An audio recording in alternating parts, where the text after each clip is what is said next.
Do Ciência Todo Dia, vídeo relativamente novo, 2 semanas atrás. A história não faz sentido. Por quê? Vamos reagir e entender. Muito bom a camiseta dele. Totalmente preta, escrito crise existencial. Qual desses dois objetos vocês acham que foi inventado antes? Nenhum. O isqueiro ou Não, o fósforo? quer dizer, não Digita sei. aqui nos comentários o seu palpite e você já vai descobrir a resposta. O óbvio, pra mim... Quer dizer, eu não sei se é tão óbvio assim. Seria óbvio o fósforo ter vindo primeiro, porque é um pedaço de madeira que pega fogo? Seria, mas... Agora, começando de verdade, roda a vinheta. Mas Pedro, não tem vinheta. Então faz uma e roda. Oh, uma vinheta. Caralho, que vinheta. Olha essa vinheta. Você se acha mais inteligente do que os seus pais? E quanto aos seus avós, você também se acha mais inteligente do que eles? É provável que você seja mais educado do que eles. Mas será que você pode dizer que é mais inteligente? Essa não sei. pergunta é mais do que retórica. Ela representa muito bem uma tendência nossa. Nós geralmente pensamos na história como uma forma de progresso. O tempo passa e a civilização avança. Ou seja, as pessoas que vieram antes de nós eram de alguma forma menos capazes do que nós. Mas será que isso é Sim, verdade? até Hoje nós vamos voltar até ao por questões de velocidade com que a informação se propaga, vamos dizer assim. passado para aprender duas coisas. Primeiro, O que os volume nossos do vídeo tá de boa ou tá muito antepassados baixo? eram mais inteligentes do que nós imaginamos. E segundo, a história não faz sentido. Com licença, senhor, você sabe me informar se no ano que nós estamos a Primeira Guerra Mundial já acabou? Primeira? Vai ter uma segunda? Hoje Ih, nós rapaz. chamamos a guerra que aconteceu na Europa entre 1914 e 1919 de Primeira Guerra Mundial, porque existe uma Segunda Guerra 20 anos depois. Mas alguém em 1920 chamaria a Primeira Guerra Mundial de a Grande Guerra, e ficaria assustado com o conceito de uma Segunda Guerra desse tamanho iria acontecer. O curioso é que provavelmente nada disso faria sentido se você viajasse no tempo. Você talvez pense que o nome Primeira Guerra Mundial surgiu quando deram o nome de Segunda Guerra Mundial para Segunda Guerra Mundial. E não. Mas aqui você cometeu um erro clássico. Você assumiu que a história faz sentido. Nós temos certeza de que em 1942 todo mundo chamava a guerra que estava acontecendo de Segunda Guerra Mundial. E não a é. guerra anterior de Primeira Guerra Mundial. Mas provavelmente o nome Primeira Guerra Mundial é mais antigo do que a Segunda Guerra Mundial. Tá, Quê? pera. Como assim? Os nossos antepassados eram mais inteligentes do que nós imaginamos. Hoje em dia, vários pensadores e franquias de videogames consideram uma Terceira Guerra Mundial como possibilidade e criam mundos e histórias inteiras com base nisso. Da mesma forma, logo após o fim da Grande Guerra, entendi. já existiam especulações de uma possível Segunda Grande Guerra no futuro. Entendi. Então, a ideia de chamar a Grande Guerra de Primeira Guerra Mundial já existia no começo da década de 30, antes mesmo de a Segunda Guerra Mundial estar no horizonte. Então, mesmo sem ser o termo mais popular, chamar a Grande Guerra de Primeira Guerra Mundial durante uma viagem no tempo talvez não gerasse a reação que nós esperamos. E parando pra pensar, isso faz sentido. Faz. Humanos hoje são basicamente os mesmos de algumas centenas de milhares de anos atrás. Nenhuma pessoa viva hoje é tão diferente de um homem das cavernas. A grande mudança está nas condições do mundo que nós habitamos. Então, se hoje nós temos medo de uma Terceira Guerra Mundial mesmo sem ela ter acontecido, faz sentido que a ideia da Segunda Guerra Mundial já existia antes de a guerra começar. Faz e sabe sentido. uma outra coisa que Muito- existia muito antes do sentido. esperado? O poço de elevador, que é o espaço em um prédio no qual o elevador é colocado. Essa sim Quê? que me pega. O poço de elevador foi criado antes do elevador, pelo inventor Peter Cooper. Em 1853, Peter Mas é um poço de elevador. Se não tinha elevador, por que seria um poço de elevador? foi esse Fala. projeto para um edifício Cooper Union Foundation. E nesse projeto Pequeno, nem existia precisava de espaço elevador. reservado para um elevador ser colocado. Mas o primeiro elevador moderno, seguro para humanos, só foi inventado alguns anos depois do projeto do prédio. Então, o Peter Cooper simplesmente imaginou que cedo ou tarde as pessoas cansariam de subir escadas e inventariam um elevador seguro. Isso Então ele sim já que é deixou- um visionário que entende a Caralho. principal razão por trás dos Boa. avanços da tecnologia. Boa, o cara já deixou o espaço lá, falando, eu sei que vão botar alguma coisa aqui. A preguiça. Mas sabe qual que é o melhor dessa história? O elevador não foi nem colocado no prédio dele. Em parte porque o Cooper previu errado a forma do elevador. O poço que ele projetou era circular, mas os primeiros elevadores eram quadrados. Mas calma que ele não ficou sem elevador. Depois E foi ainda construído a um maioria elevador são cilíndrico quadrados. sob medida pro prédio dele. Quadrados ou E falando em retangulares? cilindros, como você abriria uma lata dessas? Provavelmente Cobridor de latas? usando um desses. Caralho, não um desse. Muito chique. Na minha época não tinha coisa desse tipo. Tá, mas Nunca como nem você vi abriria um uma abridor de lata lata desses. sem usar um abridor de latas? Se você for escoteiro ou alguma coisa assim, você talvez tenha essa habilidade, mas a maior parte das pessoas assistindo esse vídeo agora provavelmente não conseguiria abrir uma lata sem um abridor de latas. Deixa um comentário se você seria uma dessas pessoas. E se você não sabe abrir uma lata sem um abridor de latas, Arrebentava essa ela. é uma habilidade que era bem comum quando a comida enlatada foi inventada em 1840. Abridores de lata foram inventados como uma conveniência 30 anos depois que comidas enlatadas foram inventadas. Se eu tivesse que chutar e adivinhar, eu diria que os dois foram inventados juntos porque eu não sei abrir uma lata sem um abridor. Também não. Então, como isso era feito no Eu passado? nunca abri com Uma faca. das formas típicas de abrir uma Como lata vocês estão era falando usando aí? pedras grandes. Agora fica a pergunta, você consegue imaginar como? Pedra grande? Não assim, calma. Não vale destruir a lata. Você precisa conseguir comer o que tem dentro dela depois. Não se incomode se você não conseguir pensar na solução. Os seus antepassados eram inteligentes. E a resposta não é óbvia. O método típico é usar uma pedra ou rocha grande e lisa e raspar a tampa da lata por uns vários minutos até você causar uma perfuração na tampa. E aí Não. você usa uma faca ou uma colher para destacar a tampa. E falando em invenções, vamos voltar pro fósforo Não. e pro isqueiro. Qual dos dois foi inventado antes? Horrível. E aqui tem uma armadilha. Parece que um isqueiro é mais complicado do que um fósforo. Sim. O fósforo é uma coisa só. Você tem que raspar ele manualmente pedaço pra de acender. pau E o que pega isqueiro fogo. parece ser um mecanismo mais elaborado. Então, se a gente acredita que a tecnologia vai aumentando de complexidade do passado pro futuro, você provavelmente esperaria que o fósforo fosse mais antigo do que o isqueiro. E você não é. estaria redondamente enganado, que nem o poço do elevador do Cooper. O fósforo de fricção, ou só palito de fósforo, só foi criado em 1827 por John Walker, e até chegar ao tamanho que ele tem hoje, foram alguns anos de aperfeiçoamento. Mas Johann Wolfgang Dobereiner criou o que era chamado de lâmpada de Dobereiner, que pode ser considerado o primeiro isqueiro, 4 Caraca. anos antes do fósforo. Inclusive, já que Ah, nós era estamos falando grande de invenção, aquele- eu acho que essa aquele hora perfeita isqueiro, pra hein? eu dar uma mensagem pra você que é apaixonado por tecnologia. A Alura é a maior escola de tecnologia do país e eles ficaram Vamos muito pular. felizes quando eu dei a ideia de fazer um vídeo falando sobre como a nossa visão. Então não perde tempo, clica agora pra começar.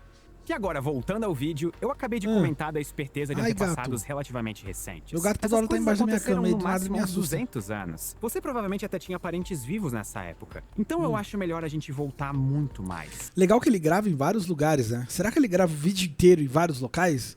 Ele fala, ou ele fala uma parte do roteiro em um lugar, ele faz uma parte do roteiro em outra. Pera aí, deixa eu abrir pro meu gato sair aqui.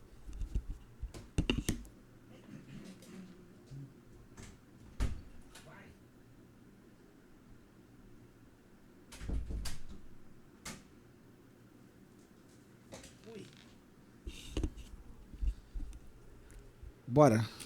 Pro Egito Antigo. E eu aposto que todos nós sabemos algumas informações sobre ele. Por exemplo, ele foi uma sociedade antiga, localizada no noroeste da África, perto do rio Nilo. Ele era uma sociedade politeísta. Eles acreditavam em deuses como Sete, Osíris, Ra e Horus. Era uma civilização formada por um faraó, ou como conhecemos, um rei. Eles construíram as pirâmides, obeliscos e tinham um sistema de irrigação que saía do rio Nilo e ia para as plantações. E todos esses feitos são impressionantes, e alguns ainda são parcialmente misteriosos. A técnica exata que era usada para mover as pedras que foram usadas para montar pirâmides Ninguém ainda sabe. é debatida. Os egípcios sabiam fazer pirâmides de um jeito que E até é hoje nós não muito sabemos. grande, hein, Eles mano? moviam pedras grandes e a gente usa criptomoedas. Mas falando sério, nós meio que não precisamos saber mover pedras muito pesadas como os antigos egípcios. Nós temos guindastes e eletricidade. Mas mesmo sem tecnologia avançada, os nossos antepassados deram um jeito de empilhar toneladas de pedra quase 140 metros de altura. Mas espera, quais antepassados?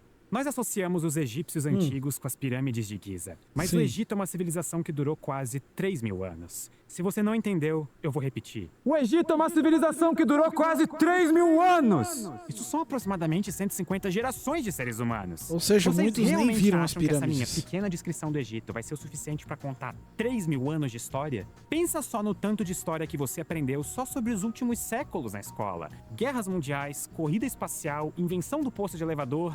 E ainda assim, o nosso entendimento da história recente é limitado. Então imagine uma história de milhares de anos de duração que aconteceu há milhares de anos. É comum que, para facilitar a nossa compreensão histórica, nós pensamos nela de um modo reduzido e estruturado. Então, se pensarmos que a Cleópatra era egípcia e lá era o lugar onde estavam as pirâmides, nós podemos pensar, ela com certeza estava mais próxima das construções das pirâmides. Ela respirou aquele ar egípcio. Só que as pirâmides foram construídas 2.500 anos antes da Cleópatra. Nossa, ou seja, até pra Cleópatra já era, as pirâmides já eram muito velhas do que das pirâmides do Egito. O Egito é tão velho que durante o reino de Khwarizmi-Seti IV, existiam profissionais dedicados a recuperar e estudar construções e objetos milenares do próprio Egito. Ou seja, existiam arqueólogos no Egito Antigo dedicados a estudar o Egito ainda mais antigo. Por uma boa parte da história do Egito, as pirâmides de Giza já eram antigas o suficiente para fazerem parte do passado remoto. A Cleópatra não estava lá para a construção das pirâmides, mas os mamutes estavam. Tá, peraí, cara. Mamutes. Sim, mamutes estavam lá. Talvez não literalmente nas pirâmides. Mesmo sendo dominantes no período Pleistoceno, alguns dos elefantes peludos ainda habitavam a Terra quando as pirâmides foram construídas. Ali é meio que deserto, nessa época, né? Os seus últimos registros foram encontrados há quase 4.000 anos na ilha russa chamada Wrangel, que fica a quase 12.000 quilômetros do Egito. Ou seja, não, os mamutes não ajudaram diretamente a construir as pirâmides. Bom. Foram aliens. E o que eu quero expressar com esse choque sobre o quão longevo o jogo que foi Games o Egito Edu jogou mostrou é que isso aí. nós nunca vamos entender ele completamente. Cada antepassado seu, em cada período histórico, teve uma vida tão cheia e complicada quanto a sua. Eles eram como você, só que em situações diferentes. Quando nós lidamos com a história, é muito comum nós encaixarmos os momentos históricos em eras, períodos, impérios e idades. E essa é uma forma de nós encaixarmos esses períodos históricos em uma espécie de gaveta. E aí a gente consegue se mover mais facilmente entre um e outro. O Egito Antigo, o Império Romano, o Império Bizantino, a Idade Média. E a história desses períodos históricos são contadas com base em quais evidências e ideias nós temos sobre esse período histórico. E aqui é preciso tomar cuidado. Porque como nós temos a posição privilegiada de ainda existir no mundo, isso pode levar a certos vieses quando nós pensamos no passado. E um dos mais comuns é justamente a ideia de que a história está em constante progresso e de que o passado, o antigo, é necessariamente ultrapassado, seja em tecnologia, ciência ou até moralmente. Mas o antigo não é necessariamente ultrapassado, muito pelo contrário. A lógica aristotélica, por exemplo, foi dominante por quase 2.000 anos e ela é importante até hoje. Os gregos não foram ultrapassados intelectualmente por milhares de anos. E o Império Romano foi responsável pelas maiores obras de engenharia do passado, com tecnologias para concreto, aquedutos, estradas, muitas das coisas quais que foram são usadas depois da queda do Império. Até hoje. Além de uma organização militar enorme que só seria replicada milênios depois com Napoleão. E isso não a gente deu uma retrocedida. A Idade Média foi um período de trevas, sem avanços intelectuais ou tecnológicos. Isso faz sentido. Que também é uma visão errada da história. Até porque a ideia de trevas para se referir à Idade Média é colocada para dar ênfase para a Era do Iluminismo, que marcou a modernidade. Um exemplo simples são as raízes da química moderna, que começaram na alquimia, que era uma arte praticada principalmente nesse período da Idade Média, e que levaria à invenção do fósforo, por exemplo. Então, se nós tomamos a palavra antigo ao extremo, associando o antigo com o ultrapassado, nós temos grandes chances de quebrar a cara. Pense nisso da seguinte forma.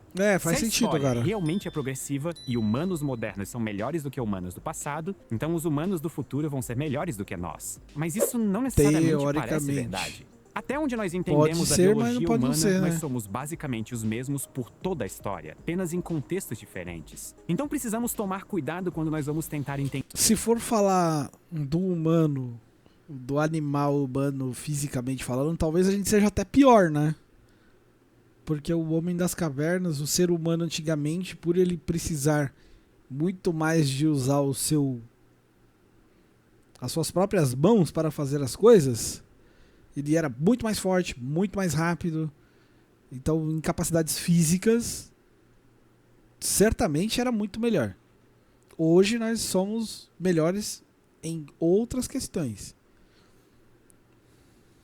Entender a história para não colocarmos o nosso julgamento moderno em um estudo historiográfico. E é exatamente a parte de se adaptar que fez a gente ficar, digamos, e hoje são fisicamente consideradas piores. ultrapassadas ou antiquadas. Porque a sociedade demanda novas perguntas e encontra novas respostas para elas. Menos esforço. É daí que nascem novas formas de ver o nosso cotidiano. E isso é ótimo. É uma forma de progresso. Ou pelo menos de mudança. Mas julgar o passado com as lentes modernas vai nos deixar cego para as lições que nós podemos tirar da história. Nós temos a tendência de pensar que quem cometeu atos cruéis no passado fizeram isso por serem monstros, pessoas fundamentalmente ruins. Mas isso é uma ilusão perigosa. Quem cometeu as atrocidades era tão humano quanto eu e você. E se nós não estivermos dispostos a reconhecer que nós também somos suscetíveis a sermos levados a extremos...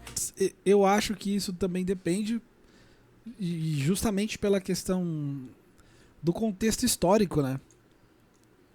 As pessoas da época poderiam achar normal, sei lá, tipo decapitação, esse tipo de coisa mais grotesca, o pessoal podia achar mais normal, né?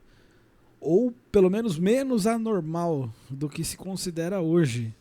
Nós nunca vamos conseguir prevenir que o pior da humanidade se repita. Até porque nós mesmos provavelmente fazemos coisas hoje em dia que um dia vão ser extremamente mal vistas. E eu tenho certeza que ninguém coisas que não eram normais antigamente passam a ser normal hoje, coisas que eram normal antigamente passam a não ser normais hoje. Se quisermos aprender com o passado, né, e realmente progredir, nós precisamos respeitar a humanidade dos nossos antepassados, o que inclui aqueles que fizeram coisas que nós não gostamos. Porque a verdade é que nenhum deles é tão diferente de nós hoje. Não dá pra aprender as lições que a história tem pra nos ensinar se nós pensarmos que nós já sabemos tudo sobre como o mundo funciona. Ou se nós acharmos que nós hoje somos muito melhores do que aqueles que vieram antes de nós. No fim, eu espero que a nossa história sirva de inspiração pra alguém no futuro fazer melhor do que a gente. Esse é o nosso legado. A nossa marca que vai continuar aqui por muito tempo depois de nós mesmos. E eu espero que agora a história tenha feito um pouco mais de sentido pra vocês. Muito obrigado e até a próxima.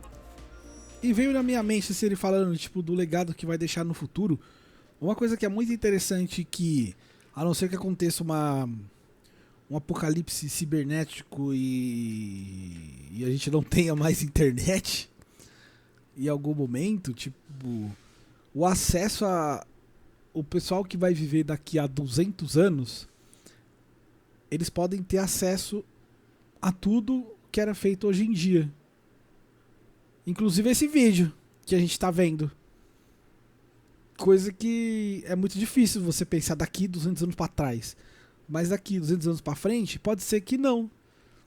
Então pode ser que as pessoas de 2225 consigam saber, através da tecnologia, como que era o mundo quase exatamente. Só que registrar a história em papel é muito mais complicado, né? A internet meio que deixa isso exposto para todo mundo. Agora com o computador quântico e inteligência artificial cada vez mais avançado, o mundo vai mudar bastante em questão de pouco tempo. Então, existia um aço chamado Damasco. A receita desse aço foi perdida com o tempo. Hoje em dia, isso provavelmente não aconteceria. Pensando, na verdade, no povo daqui 200 anos, mas vocês entenderam a ideia, né? Então as pessoas terão muito mais noção e saberão muito mais da história de 2025 daqui 200 anos. As pessoas no geral, né? Muito foda. Que doido, né? Pensar, ó, daqui, nós mesmos, quando a gente tiver velho, daqui 50 anos, muito provavelmente a gente vai conseguir ver muito facilmente e conseguir reviver as coisas da nossa vida muito mais facilmente através da internet. Rever vídeos do passado, rever informações do passado, porque tudo está registrado lá. Como eu falei, a não ser que aconteça um apocalipse cibernético e a internet acabe. Que inclusive, se a internet acabasse, seria um belo de um problema, né, hoje em dia. Se o mundo ficasse sem rede, acabou a rede global, não existe, e aí? Isso ia ser um caos, mano. Mas enfim, chega de react por hoje aí, bora jogar.